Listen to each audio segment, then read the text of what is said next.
Hello, everyone. Welcome to day 11 of the Congress, session number 2.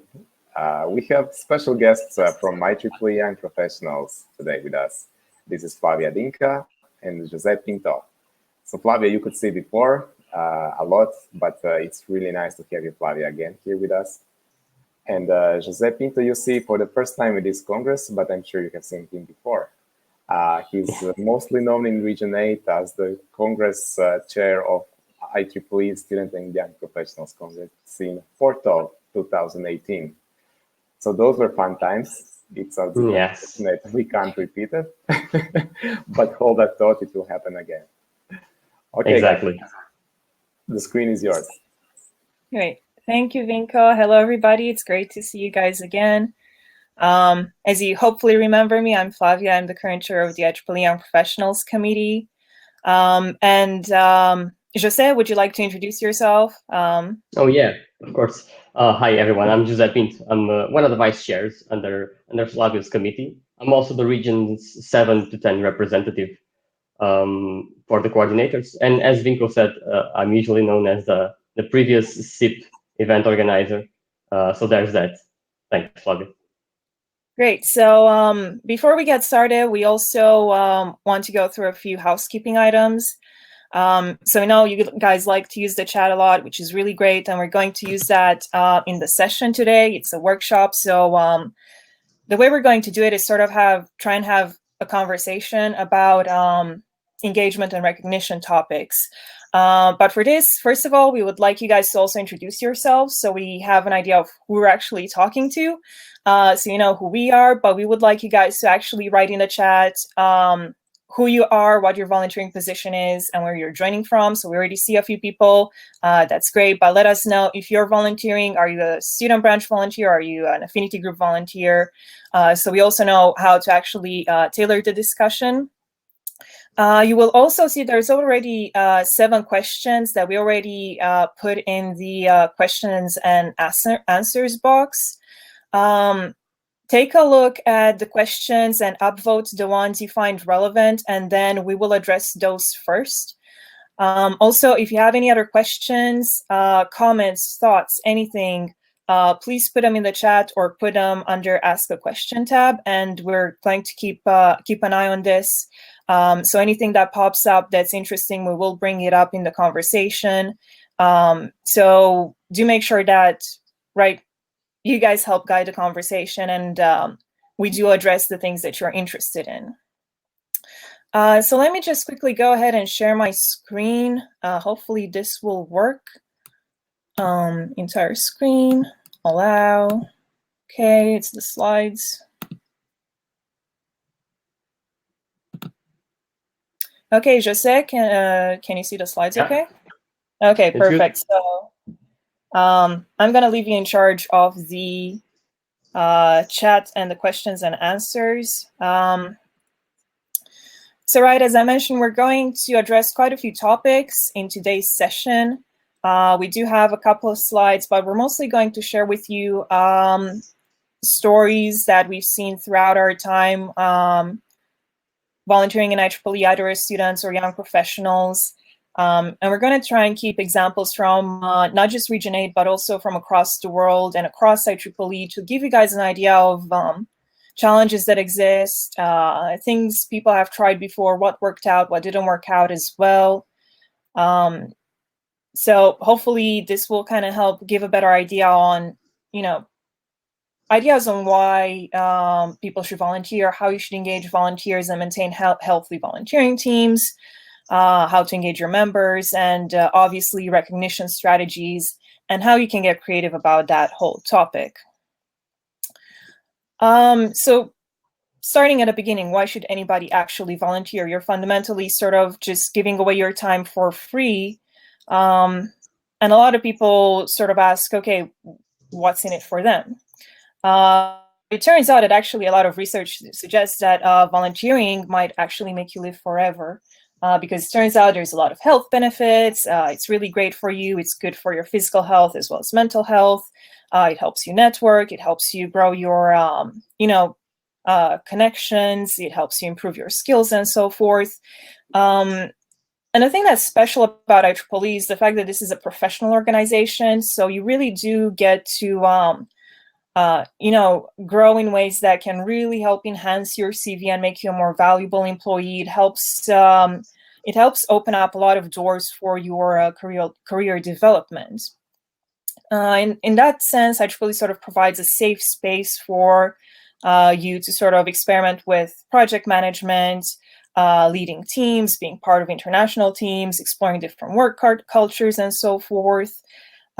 So we do encourage everybody to give it a try to volunteering in IEEE beyond, just their student branch. So just sort of touching on our first topic, recruiting and continuously engaging volunteers. Right, we did have the IEEE volunteering platform session last week where we looked a bit at the results of the segmentation study results. And we saw that based on that study on our member base, a lot of people do want to be actively involved in IEEE, but they either don't know how to get involved or nobody asked them to do so, or they don't have the time to make huge commitments. And what we've seen with a lot of young professional affinity groups is that, for example, sometimes there's not enough volunteers.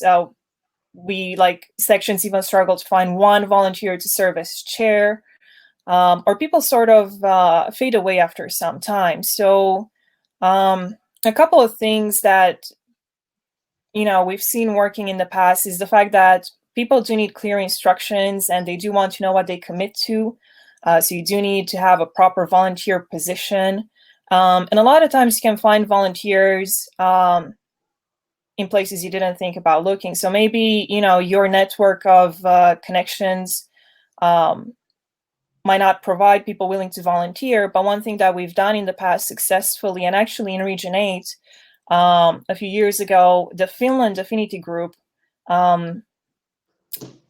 sort of died out at one point and there were no volunteers. It went from being one of the most active affinity groups in the world to not being able to find new chairs. And what was done at the time by the Region 8 Young Professionals team was actually just send out an open call for volunteers. And we got, I think it was 16 replies from people interested to actually volunteer. And this was quite a few years back when I was part of Region 8 YPs. And even today, quite a few of those people are still involved in the section and they've got to sort of get more leadership positions. So one thing is that you don't actually know who's out there until you reach out.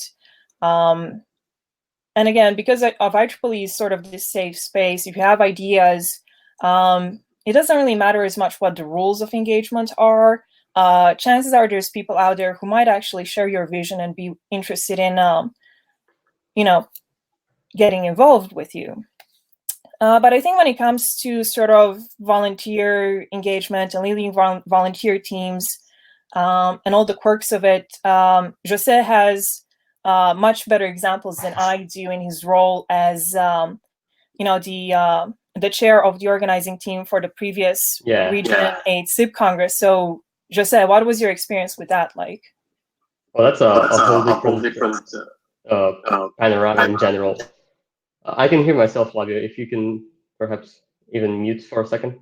Okay, that's better. Yeah, that's a very different scenario. So we're talking about members that you already have. You're not actively recruiting, but the fact that you're organizing sort of like a large event like the SIP, which I'm also pretty sure that the people here organizing the virtual SIP also have that experience, is you wound up having some side effects of working so closely with a large team and people working together in general, which is you create kind of this bond with people, and hopefully if things go well, those people kind of have an impact on IEEE later on. I can tell you guys my example, which is I want to think that what I did at the time with my team was well done, because later on they became the YP Affinity Group Committee for the next 2 years. They are still doing there. Some of them went to section level. Some of them went even to region. I think some appointed positions. So what I want to say is basically continuously engaging volunteers is a very difficult task, of course. and there's no clear way to do it. But when you do things, when you actually try different things and these organizing huge events or initiatives, you wind up having this side effect, which is people continue to become engaged in IEEE in general. And in my case, I saw that very clearly.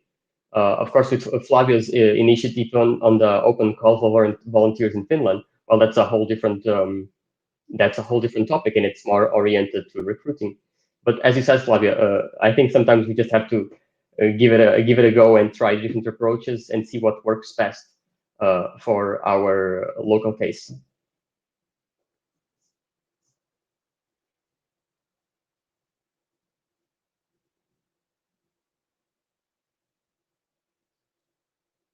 Oh, can you hear me, Flavia? Yep. Okay. Can you hear me? Yeah. Okay, great. Yeah, I think Vinko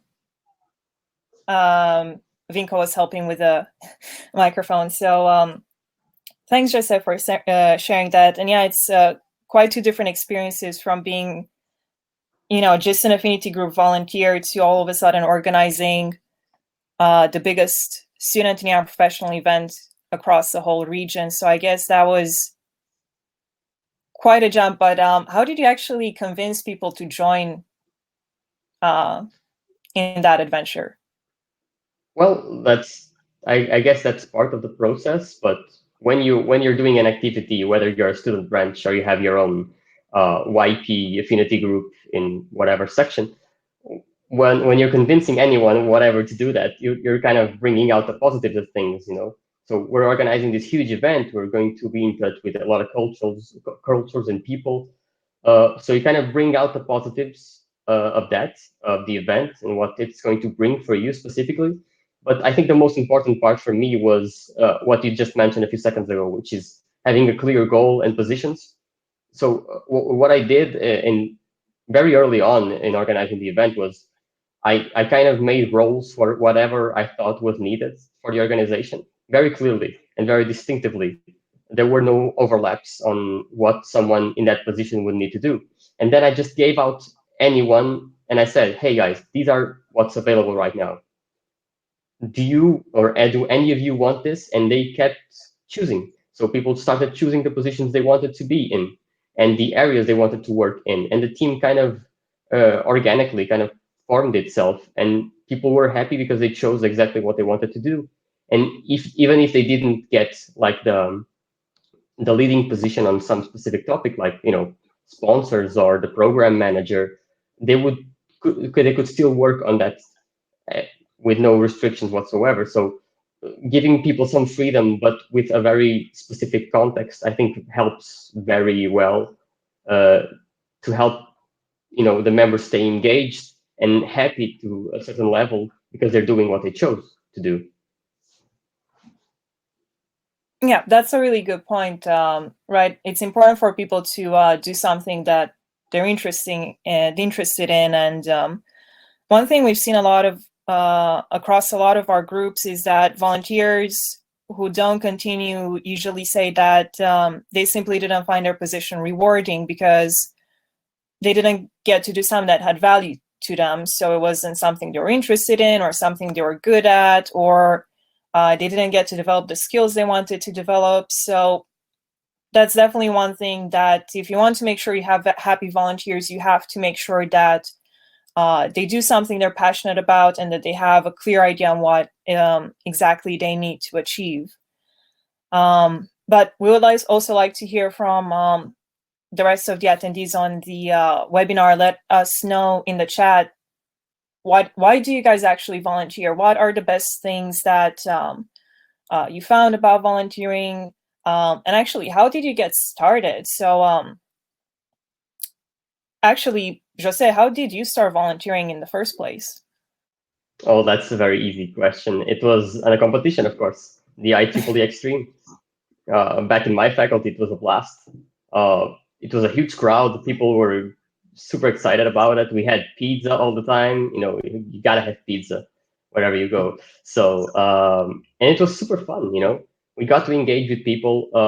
We got to learn a bit during the competition, and we got to well, in my specific case, we got to code, which is something I love to do at the moment. So it was an activity that was very well targeted to a very specific set of students. And for me, it was what got me engaged in IEEE for the first time. I got to meet the committee that was organizing it. I got to meet some of the members of the IEEE student branch at the moment. And once I knew them, I didn't have to be sold the idea of IEEE. I just got into it, and I really liked the idea of what they were doing. So after the competition, I just joined them and started doing stuff with them as well. Started organizing workshops, LAN parties. Eventually, did my first congress, which is a nationwide congress. It went well, and things just naturally evolved from there. Yeah, I think so from my side, it was quite similar. I also got involved as a student, but I actually got involved because all my friends were in the engineering degree, and some of them were part of the student branch committee, and they were just sort of, yeah, we need someone who's good at marketing and communications, and you're good at that, so why don't you apply? And I thought, well, I don't really have anything to lose. It's just spending more time with my friends and maybe doing something a bit more productive. And that's another common thing we've seen with, if you look at most of young professionals or quite a lot of the volunteers who've stuck around long term, they actually started as students, and they started because it was either, it was something they did with their friends, or it was something their professors told them about. But overall, we do see that there's mostly people who get involved during their university days or while they stay in academia, as opposed to, for example, people joining while they're part of a company. And right, this is why the team spirit matters, because at the end of the day, you want to volunteer and work with people you get along with, and you sort of become a family of sorts. You get to make friends for life. You get to have this, whole other social aspect that goes beyond your professional network. So that's something that shouldn't really be underestimated. And you got to make sure that, team members do get along. They do get the time to sort of bond with each other. Jose, any questions or comments from the chat or the Q&A you would like to bring up at this time? You guys are pretty quiet so far. So everyone, if you're listening, you have a question, you either put it on the chat or comment. Let us know, because we're going to answer it anyway. So feel free to do that. We have a few questions so far. The ones I entered. We have a few votes, but we need more votes than this. So keep it up, guys. Yeah, we want to make sure it's not just the two of us talking, and we get some feedback from your side. Okay, so let's move on at member engagement. And this is quite different from volunteering engagement because, you do need volunteers to actually get work done. Otherwise, it will be a whole lot more different to engage any potential members. And this is something that's quite tricky for some groups. Again, there's a huge divide between academia and industry, between students and young professionals and senior members and life members and all the other type of members we have.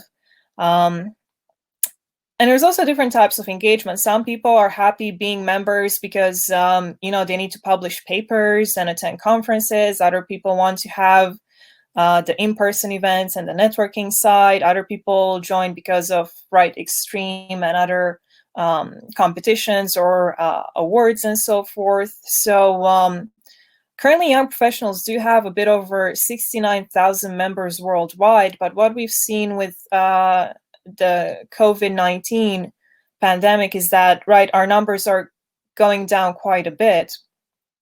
And actually, we're seeing something very similar to what we saw back in around 2008.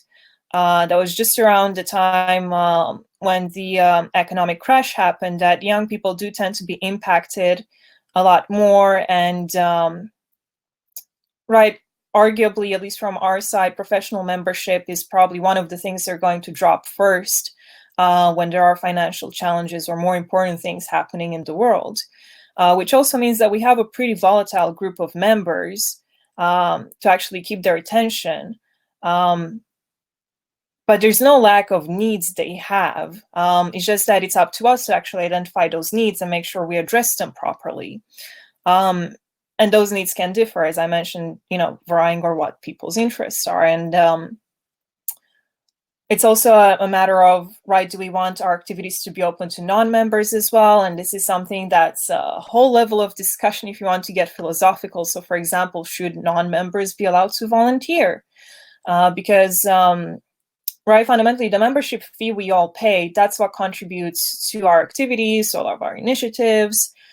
Without that membership fee, we wouldn't really be able to do much of what we're doing these days. But also one thing that's actually important here is the geographic aspect and how that varies. So Jose, you've been the representative for young professionals in region 7 through 10, which is pretty much the whole world minus the US. Exactly. Yeah, from what you've seen, how has geography and the nature of affinity groups impacted the challenges young professionals have in engaging members? Well, I think it's usually when you live in a big city, or your affinity group's in a big city and everyone's sort of in the same economic level, you don't really notice it very much. But what I've seen is, well, since we have a lot of events and we have the funding portal and we kind of have the opportunity to look at a lot of types of events going on in different places in the world, what we see is that sometimes the geographical location and the country itself has a lot of impact on how we organize our activities as an affinity group or as a society, even. And that sometimes creates large constraints. For example, I was talking to a friend from Colombia, which he had in the same country several subsections. And the reason was very simple for it, because in Bogota, the capital, it didn't have a lot of transportation outwards and inwards. So it just wasn't feasible to do a lot of events in the main city and attract people from outside. So they just kind of divided themselves. And this applies to basically all levels. Whether you're organizing an activity in a student branch, you might want to consider to do the activity on your faculty, because, well, everyone knows where the faculty is if you're targeting students, and they'll probably have transportation in and out. So the constraint is not really there. But if you go and organize it in a bar and you have food, well, are you going to pay for the food? Do people like have the economical status to, as students or as young members, to pay for that? Is it very accessible? Is it not? So we can see that there are several implications that, depending on where you are as a country and economically, that you should be aware. And sometimes you may not even realize it and go on to ask yourself why I don't have a lot of people in my events. And that might be it, and that's something to consider always. Yeah, and I think there's a huge difference between student branches where you have, right, one student branch per university, and affinity group where you have one affinity group per section. And right, as Jose mentioned, sections are usually at the national level, at least what we've seen in Region 7, that's Latin America, and Region 8, and Region 10, which is basically the whole of Europe, Asia, Africa, and the Pacific. But in some cases, in Region 8, we do have several examples where we have several in one section. So, for example, we have Benelux, that's Belgium, the Netherlands, and Luxembourg. That's 3 countries wrapped into one section. They only have one young professional affinity group, which means that, right, that affinity group needs to be very effective at organizing activities across those countries, right? They're pretty tiny countries, so you could argue that people could just, take the train or drive to a different city. But in the end of the day, it's sort of less likely that people would be able to take that much time out of their day if they have a day job, or that they would be willing to travel just for a 1-hour event. And for example, we have UK and Ireland, where again, the section and the affinity group need to make sure that things don't happen just in London or, just in Dublin or just in one place, and that there are events and activities that are of interest and accessible to members from across those countries.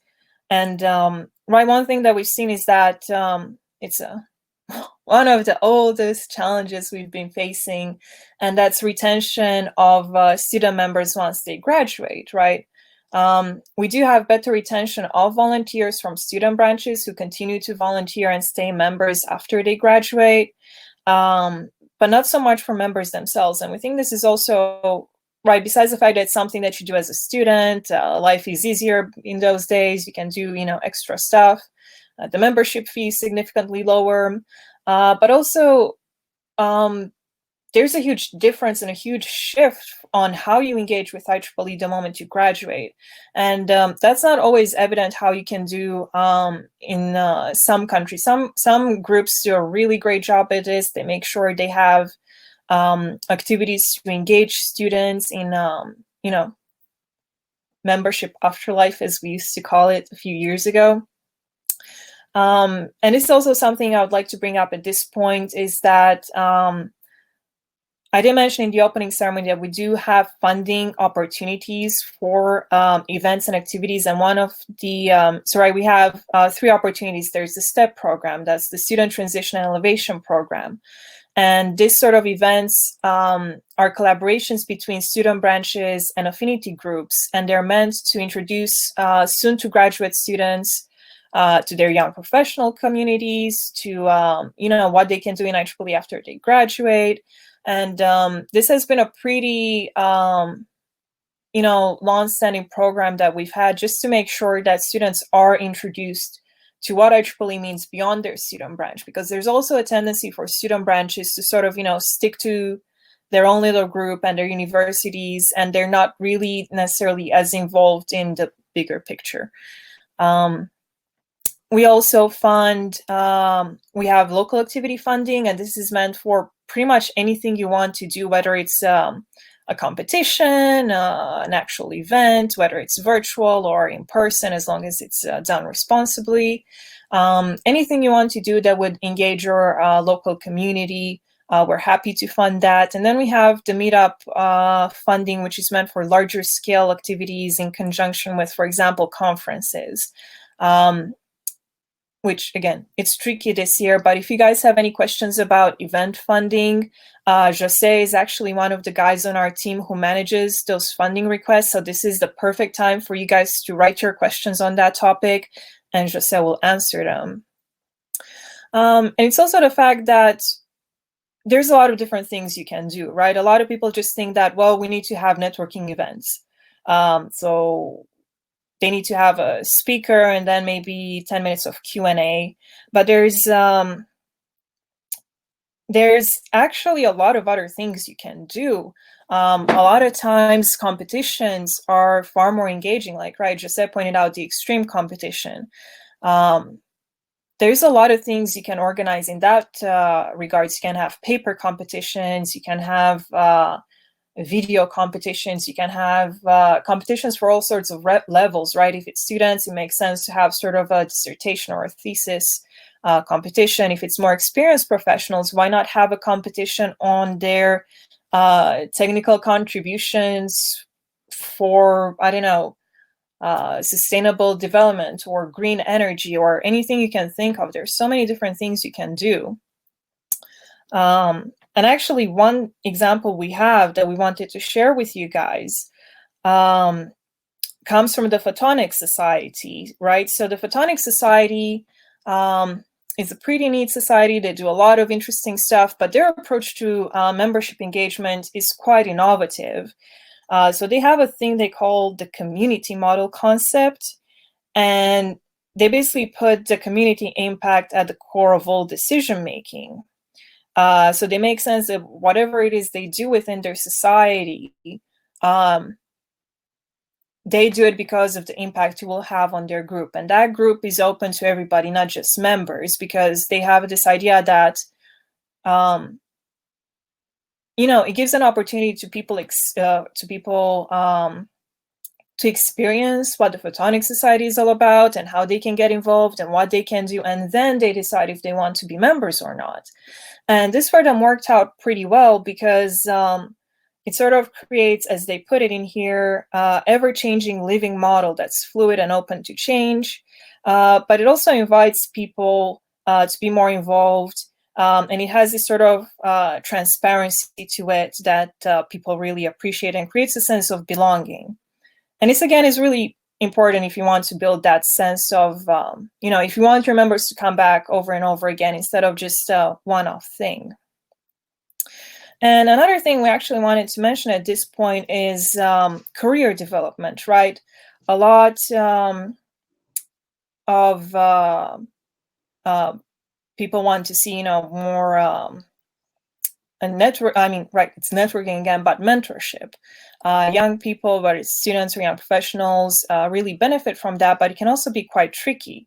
So what they do actually, they have a beyond traditional membership concept. So you have co-mentoring circles, you have chapters mentoring chapters. So that's basically the society alternative to a student branch or affinity group. And they came up with this whole process of matching matching mentors to their mentees and getting people to volunteer for this program.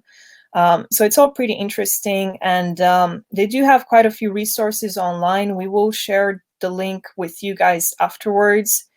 But again, there's a lot of non-conventional and non-traditional things people can do. So just say, coming back to your experience with affinity groups, what are some more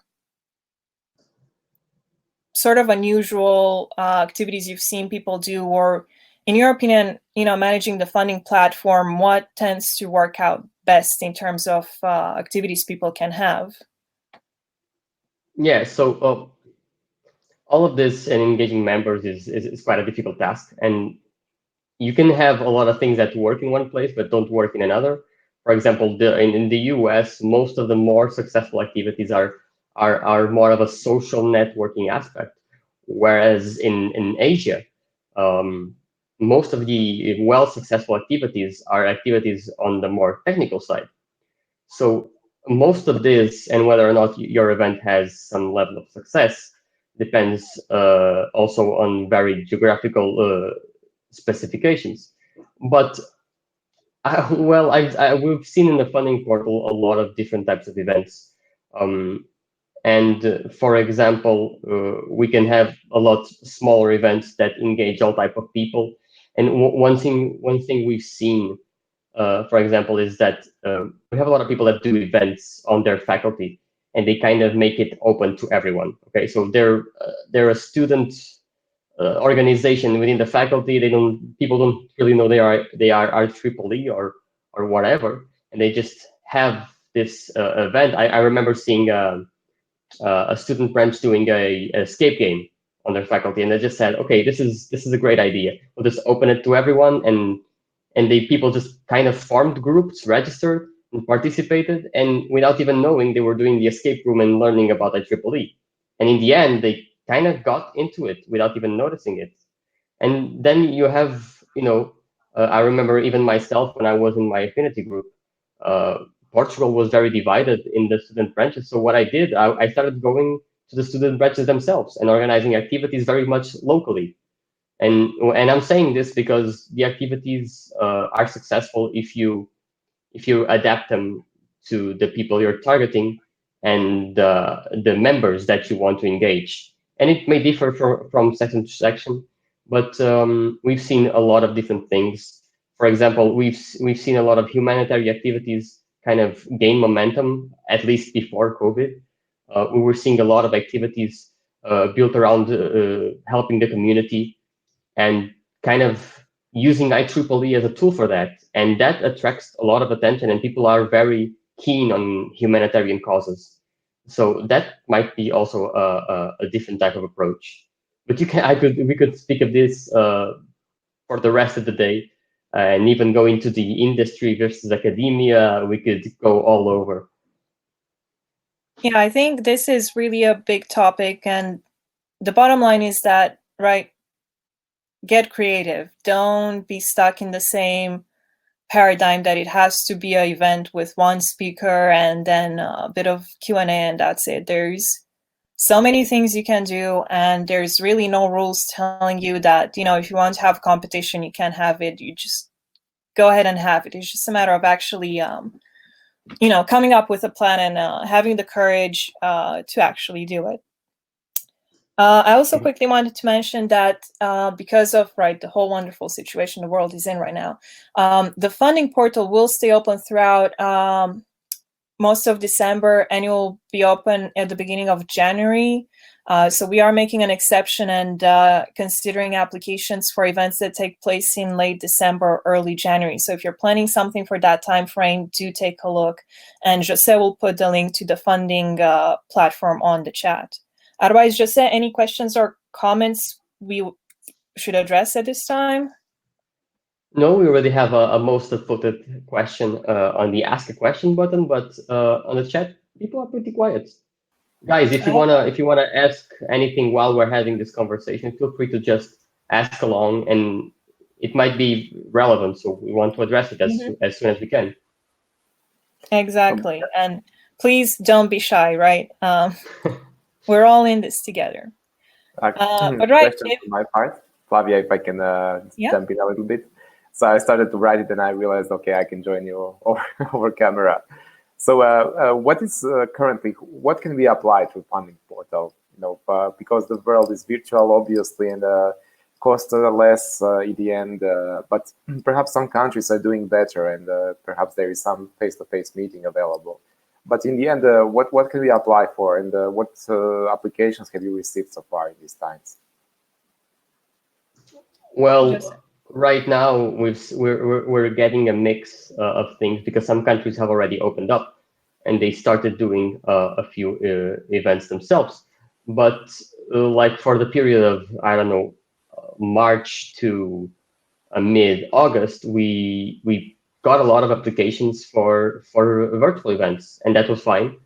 And I'm pretty sure we will still continue to get applications for virtual events. And even though they're virtual, there are still a few costs that you want to address. And we cover that cost with the application. And as soon as everything is correct and it meets the criteria for eligibility for the funding, we will accept it as a normal event. Being virtual is not a restriction for whoever's applying to apply. Yes. And as I say that, let me just put the link on the chat. Yeah, and also we started funding in-person events, but again, that's quite challenging because the situation differs from country to country, but we do request people to follow their national guidelines and to conduct the events in a responsible and safe manner. Not have too many attendees, of course, with the masks and social distancing. And again, rules differ from country to country, so we cannot sort of impose an overarching way of doing those events. So that responsibility lies with the organizer. But if people are interested in having in-person events, they can definitely submit an application and reach out to us if they need any sort of feedback or support with any, organizational aspects.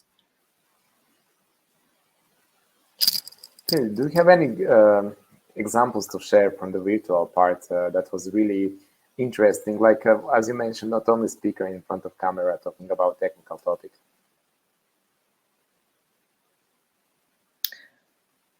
Jose, do you want to go first, or should I? No, go ahead. Go ahead. I'm going to get a few. I'm going to try and get a few examples. Okay. Examples. So I think we've seen a lot of different things, and right as Jose was saying, there's a difference between if we look at events in the US versus Europe versus Asia, they do differ quite a lot. But one of our groups in the US and Canada, they started up having sort of just virtual get-togethers. So without a speaker, they would just send out an email to all of their young professionals and go, hey, join us for a virtual coffee break or something like that. for about half an hour or an hour, and people would just sort of talk about, you know, their jobs, the situation that's going on. So it was really informal, but it looked like people appreciated an opportunity to, you know, connect to others. But I was quite early in the whole COVID world. Yeah, there and was not just one that. event. Go ahead, sorry. Oh no, I was going to bring up, because there's been quite a lot of events that are focusing more on sort of well-being and stuff like that. I think, Jose, correct me if I'm wrong, but it was a virtual yoga webinar or something Exactly. like that. I was going to mention Yeah. that aspect entirely. So like the pandemic and the whole event organizing shifted so much that we are now seeing topics and event funding application for things we never really considered on IEEE, like exactly yoga. Why would Yeah. anyone ever think of doing a virtual yoga class for IEEE before COVID? Yeah. I mean, we've seen a lot has changed to just people supporting each other, and I think this is where the IEEE community value comes through. Otherwise, we also think that, right, recently, after quite a few months of just webinar after webinar, people look a bit like they're getting tired of it. So we've seen less attendees, or you know, a bit less engagement than previously. But again, there's been virtual panels on different topics where, for example, you would have 4 speakers on one topic. There was a thing that EAB started doing called Tech Talks. And actually, they also invited young professional speakers to those talks that are just, you know, short and sweet, I think around 20-minute sessions where speakers get to talk about a technical topic, and it's more of a conversation/debate, and they answer people's questions in real time. So we've seen a lot of different things. We've seen a lot of hackathons taking place recently, and a lot of more technical competition, especially across Latin America, as well as our groups in India have been doing that quite a lot. And that's also right. It's an innovative way, because then people get actively involved as opposed to just sitting in front of the computer looking at their screen again. So interactive stuff and things where, you know, people get to do something, that seems to work out pretty well, and it's quite popular. And also, you know, people are also getting a bit creative with the software. Like the software is the main tool of what you're organizing right now. So people are using, you know, Zoom breakout rooms. They're creating a new flow for the typical one speaker approach. They're battling different topics at the same time. They're like what we have right now, the questions, the features. People are adapting the event around what they have available and the tools they have right now, which is a lot more limited. So we've seen a lot of creativity in that area as well. Yeah. But I think, right, in a way, it also kind of helps more people to be engaged, because in real time, you wouldn't be able to have the discussion people have in the chat on some calls. Like in some calls, there's a speaker and the chat just sort of explodes. And that's really great to see, because people are really, really engaged. And that wouldn't be possible in a, you know, real world event, because it would be really bad if you have a speaker and then the whole audience is just talking at the same time. But yeah, and another example is, again, right, the mentorship programs. Almost all of them have gone virtual, and that works really well. There was, I think it was the Censors Council, the way they did it, right, is Jose mentioned, you use Zoom, you use breakout sessions, and in each breakout session or room, you have one mentor on a particular topic, and then people would choose which room they wanted to join and which mentoring session they wanted to be part of. And then after half an hour, they would get the opportunity to change rooms and talk to a different mentor and so forth. So there's really a lot of creative stuff. And I think, you know, when you know what your options are and what the features that you can use are, it's sort of, sometimes it makes it even easier to come up with an idea of what you can do, because, right, you know what your parameters are. But yeah, another thing to do in the coming weeks or so is to actually put together sort of a report on what virtual activities we've seen, just to sort of give people an idea on what all the things young professionals are doing around the world and sort of highlight the more creative ones. But again, we do need people to report those activities for us to know that they're happening. So right now we're working on getting people to report their activities on vTools. But any other questions or comments at this point? Well, regarding just the last thing that you said, so we tried to make this Congress very well stretched to all over the region. So we have 14 sections that involved in this program, which is like a common program. Everybody can see that. So we are also giving, putting them in front of the other sections, in front of the Americas and Asia as well. And I've seen a lot of young professionals affinity groups right there. So I really do hope that we're going to start receiving a lot of event reports on this part. Yeah.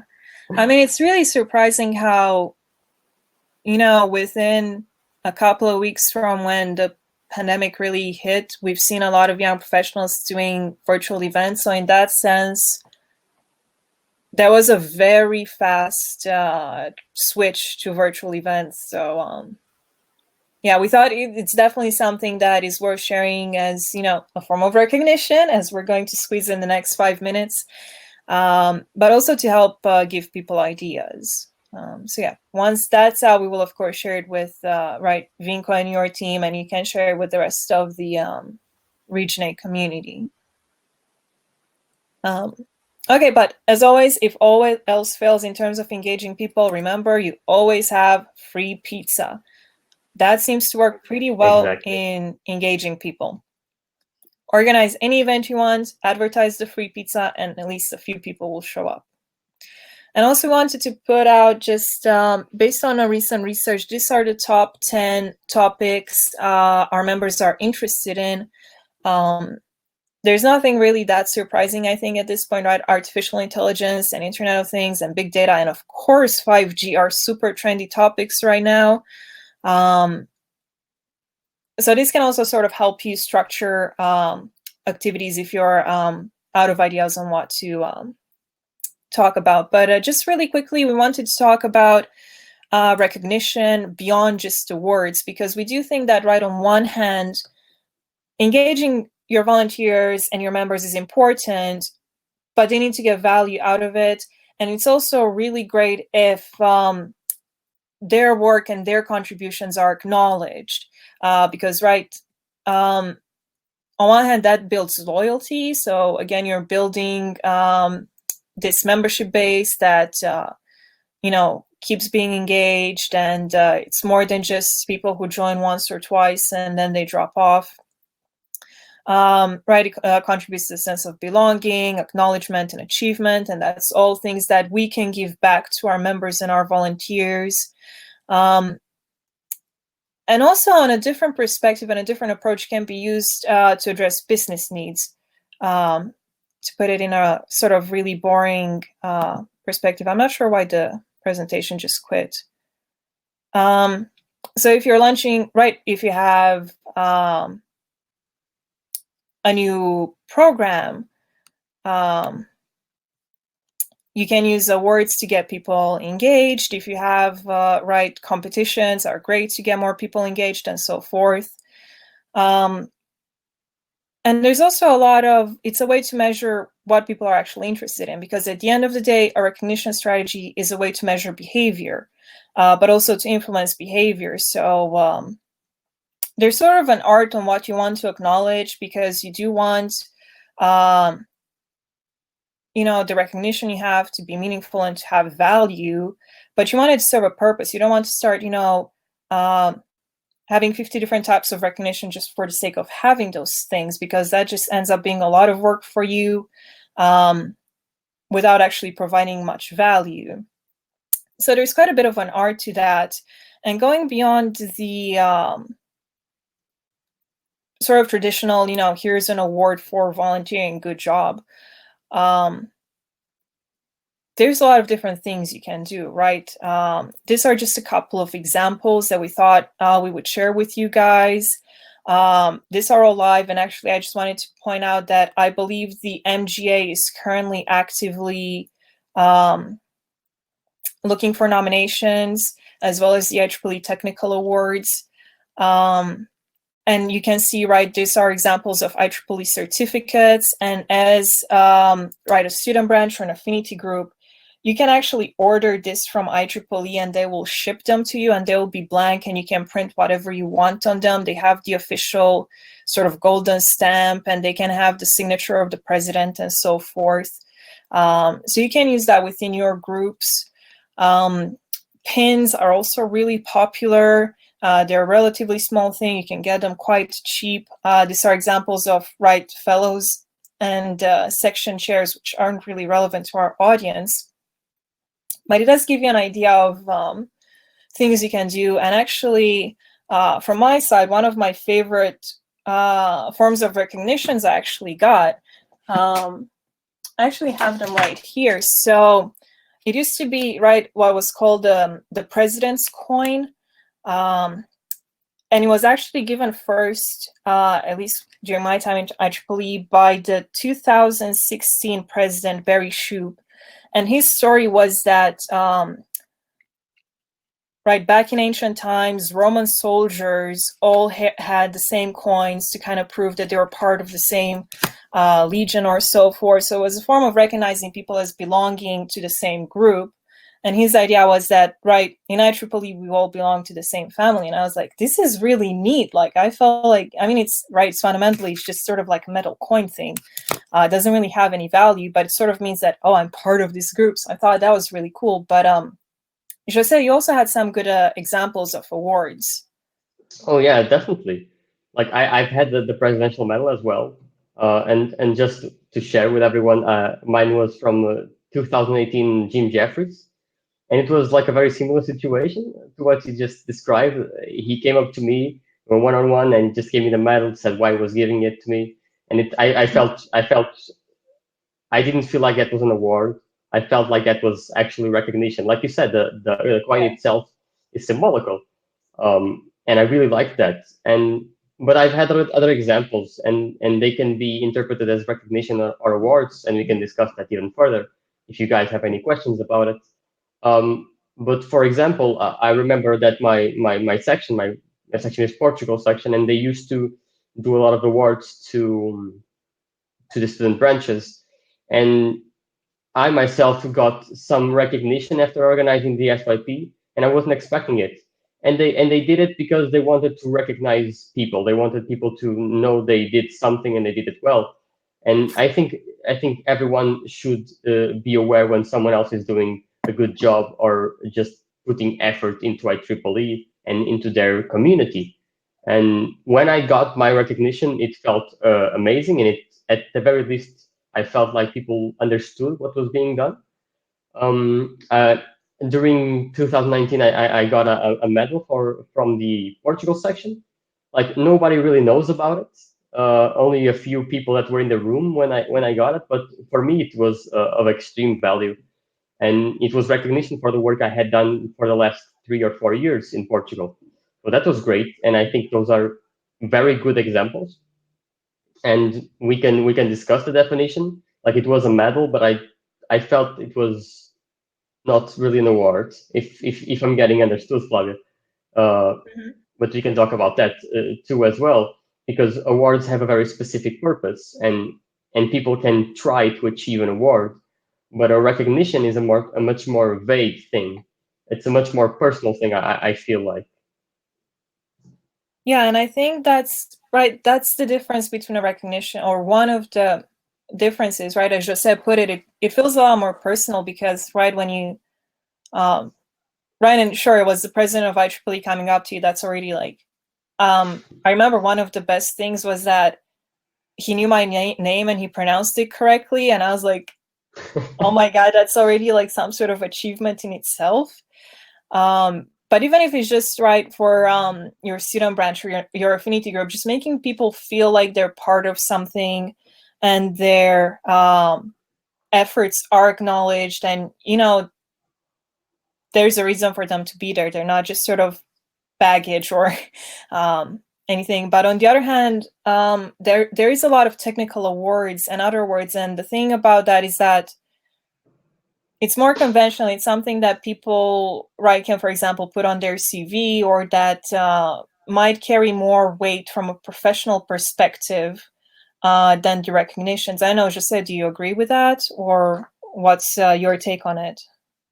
Oh yeah, I think there's a place for both of those. I think there's always a place for higher recognitions. The case of technical recognition, and like our more recent award, the IEEE award that we have for young professionals. And I think that there needs to be a difference between both, because there are a lot of people that will work for those types of awards, but I think it also depends very largely on your audience, right? Because if you're like in Region 8, like Vinco, for example, is, or we are at a more global level, we'll have those kind of awards and those kinds of recognitions. There will be very specific awards. If you're at a more a smaller scale, like a affinity group in a section or a student branch, you'll have much more personalized awards and much more personalized recognitions, and that's okay as well. I think whatever works for you should be the thing you use the most. If the awards you're giving right now, if they're like a yearly award that you give out for a section's best performing student branch, or Region 8's best performing section, they shouldn't be like a barrier for you not to recognize other people and other types of efforts. Because if you want to be creative, if you want to try new things, you should also be willing to recognize the people that are actually being creative and doing things that are out of the ordinary and kind of escape the scope of the regular. So I agree with what you said. I think it is very important to have like an ultimate award for things, but I think we should have, if we're on a smaller scale, also have recognition for very specific things. And I did that when I was on a student branch, and when I was on an affinity group. And I think those have a very important role as well when you're keeping your volunteers united. And as you said, as a family, if you're recognized, even if for the little things that were done, but were done right, then I think that helps a lot to contribute to the unity overall. Yeah, definitely. I think there's a lot of creative ways you can recognize people's contributions, right? There is, of course, concerns that awards sometimes means that, right, people get money, or that for you as a group, it will be, there will be financial implications. But when it comes to recognitions, you can do something that's relatively low cost, but it would still give people a sense that their work is being appreciated. So, right, I'm not sure if Vinco, you want to mention anything, but Region 8 has been doing really great at giving shout outs to their volunteers on social media, and that helps a lot. We have the Volunteer Spotlight blog, and that's right, it's an article highlighting the work a specific volunteer has done, and they can just go ahead and share that, yeah, there's been this article about my work. And sometimes people are very happy with those things, and it's virtually no cost for our groups. There's also things you can do. For example, at the end of the year, you can just have sort of a thank you note published with the names of all the volunteers who have contributed and so forth. And also, we do have a few resources for you guys, so we will share the slides with Vinco, and I understand he's going to share it with the attendees. But right, you can order from IEEE official recognition products that then you can personalize for your own needs, so that can also help you. There's, of course, the links to official IEEE recognition and awards programs that you can check out. There's certificates for volunteers, or as we call them, officers. So there's a lot of different things and resources that are available out there, and we do want to make sure that they are shared with you and you guys are aware of it, since we know it's quite difficult to find some stuff sometimes. And also keep in mind that, for example, senior membership is a form of recognition, because it's only given to people after they've achieved 10 years in their career of contributing to their technical field. So in that sense, that's quite a huge recognition for their professional work. So there's a lot of different ways, and again, it comes back to just being creative, figuring out who your audience is, who you're dealing with, what they want, and how you can cater to those needs. Otherwise, Jose, any final thoughts from your side? No, I think you wrapped it up very well at the end. And I was looking at the questions right now, and we basically wound up answering most of them. But I just want to leave a note if anyone has any last-minute question that we might want us to answer. Feel free right now. Otherwise, we are close to ending, right, Vinko? Yes, thank you, Jose. Thank you, Flavia. Yeah, just a small comment what you said, Flavia. And I also remember when I was part of the Student and Young Professional Congress, well, particular one in before Porto, it was Regensburg, right? So I met there, and you were the past chair, Flavia. No, you were the chair, exactly. But Sarah was taking the session, and you already know everything about what Croatian Affinity Group was doing, which I was chairing at the time. And it was really, like such a great thing. I mean, you can see that really somebody is reading those reports. And now from my perspective, we do that once per month, at least we did it before the Congress. Now we are too busy with it. But every month we got updated with your reports in B-Tools, and we are really monitoring it. And it's a history. It's not just what you did this year or yesterday. It's really what you did as a vice chair, as a student member. Everything is there, and sometimes you can even see your names in the history. So this is like a very huge tradition of young professionals. Yeah, and I think that's a really good point, right? It's also a matter of sort of preserving the history and what our groups have been doing over time. So that matters as well.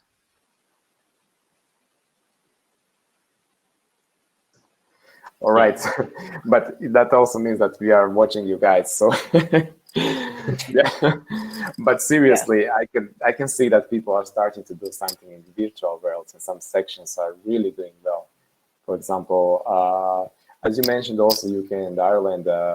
That's really nice. Tunisia is doing well. Spain is doing an awesome job. Turkey was joining us very much with the Connecting Expert program of ours. So yes, we do take all of your events, even if they are not with us, we're seeing them in the reports. Especially if you apply for the award, then you can see everything. It's really under the, under the magnifier to see who really deserves and everything. Mm-hmm. And I mean, we also have, right, the Hall of Fame award, and that's meant to recognize people's work as well. But it's always difficult to pick because there's so many, really good groups. And of course, we can't recognize all of them because then the award will lose its value. But it does get really tricky when, we have to select up to 2 winners out of, however many entries we get. All right. Well, I have to announce the next session, which would be by IEEE Ghana section. So any last words from you two? Jose, go ahead. I'll just say what I like to say, which is we at the YP committee are always looking for creativity from you guys. And we're always open to suggestions and comments, and whatever we can help, we will try to help. So I think that's a good note to end on.